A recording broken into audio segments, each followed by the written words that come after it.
Huawei has made a splash recently with their very well-regarded Ascend Mate 7, which is currently one of the best-selling phones out in the East. But their smartphone pedigree also includes a line with an interesting and intriguing name. What does Huawei have to offer in a larger version of their alternative flagship smartphone? Well, let's find out, because it's Joshua Vergara from Android Authority. What's going on, everybody? And this is my full review of the Huawei Honor 6 Plus. In a stark departure from the metal construction of the Ascend Mate 7, the Honor 6 Plus takes inspiration from a couple of different places in order to make a simplistic but very attractive device. The metal frame going around the phone is reminiscent of the iPhone or even the Samsung Galaxy Note 4, altogether making up flat sides everywhere but the bottom.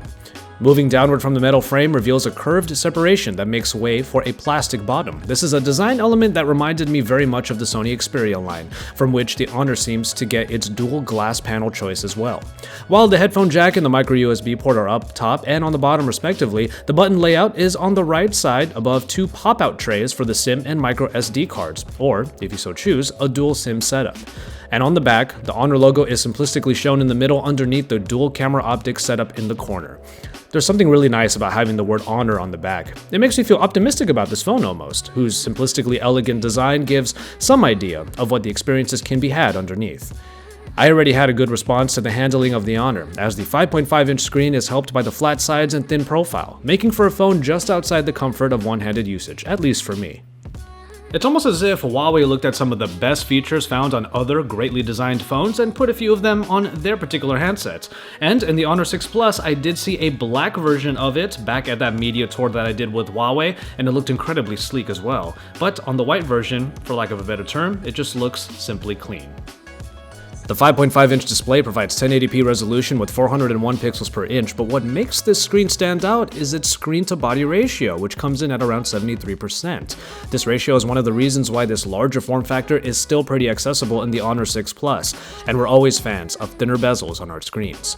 The IPS construction brings a high level of brightness to the phone, even in broad daylight, and the viewing angles are all great as well, making the screen almost look like a sticker on the phone because the color fidelity doesn't suffer at acute angles. But it's in the colors that I found a very enjoyable experience. The colorful emotion UI really comes out of the screen very well, with good, if not slightly high, saturation levels, and the standard level of sharpness in text. Contrast is where it should be too, especially shown when playing various video games. Even with the occasional hand gymnastics, the Honor 6 Plus manages a very enjoyable display experience for both work and play. As has become customary for Huawei phones, the Honor 6 Plus does not use a conventional chipset that you would find in many of its competitors. Instead, Huawei constructs their own processing packages, and since the Mate 7, we've been pretty impressed with what they put out.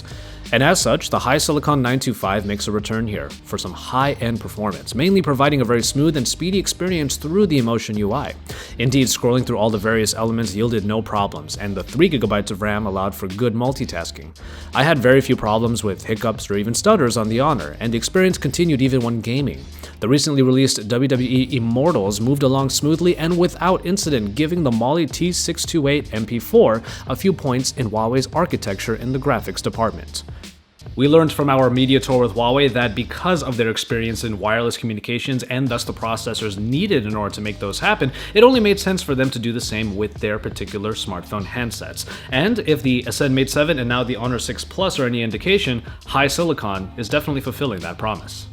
Now, on a simplistically designed phone like the Honor, you won't find much more than the conventional additions, but the essentials are definitely there. You won't be finding extra features on the Honor like the fingerprint scanner from the Mate 7, but then again, Huawei does like to distinguish among their various flagship sets. A micro SD card slot is located right under the SIM tray, and it can actually work like a SIM tray if you want to rock a dual SIM setup. Call quality was where it should be, though I will admit that the call volume was a little low for my tastes. And in connecting to the general networks here in the West, I wasn't surprised that this Chinese version of the phone would have some trouble connecting to my LTE networks here in California. But that being said, on the AT&T network, the HSPA Plus connection was very reliable, and I was able to rely on it throughout most of my daily usage. The rear-facing speaker was a bit of a letdown, as its loudness was stifled by a pretty narrow soundstage.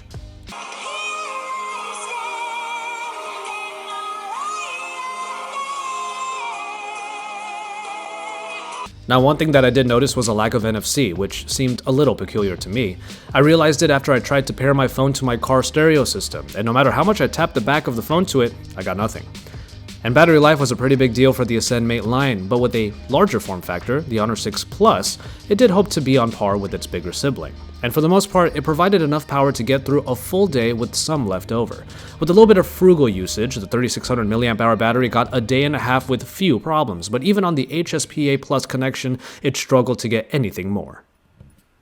The Honor 6 Plus has one main claim to fame, and it is the dual camera setup, made in a similar fashion to the dual camera from the HTC One. As such, the optics are supposed to retrieve depth information in the scene and provide the ability to set a focal point. The result is a photo with DSLR-like depth of field. But before we get to that, let's take a look at the app. Much like other camera applications from Huawei, going between main modes involves swipes on the viewfinder, but other modes are accessed via a button on the side. These modes include HDR, Best Photo, Panorama, and a Super Night mode that does enhance very dark scenes despite the loss of quality and the grain that you would probably expect. And because this is basically a slow shutter speed mode, you do have to keep the phone steady or use a tripod. HDR did a pretty good job enhancing a scene as well, owing to the benefit of different exposures being captured simultaneously, but its effect is not quite as strong as from other competitors.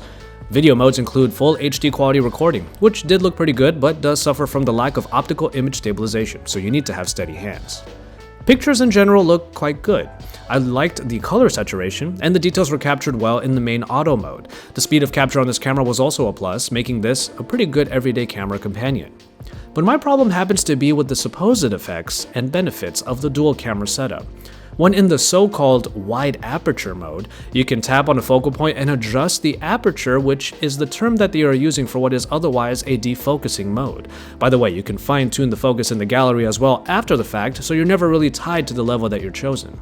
Obviously, this means that the depth of field work is done on the software side. When used on that point, you can essentially blur out the rest of the photo other than that particular area. But while these effects do mimic the same procedure on DSLRs, the main big reason for choosing low aperture in the first place isn't even found here, improving that low light performance. More than anything else, my issue is just with the usage of the term aperture. This dual camera setup is nothing new, and in the Honor 6 Plus it's actually a pretty good iteration. But using the word aperture just bothers me a little bit because it really is only half of the truth when it comes to their usage of it here in the Honor 6 Plus. The Emotion UI is the OS of choice for Huawei, and as far as Asian operating systems go, it's a sleek and good-looking one in comparison.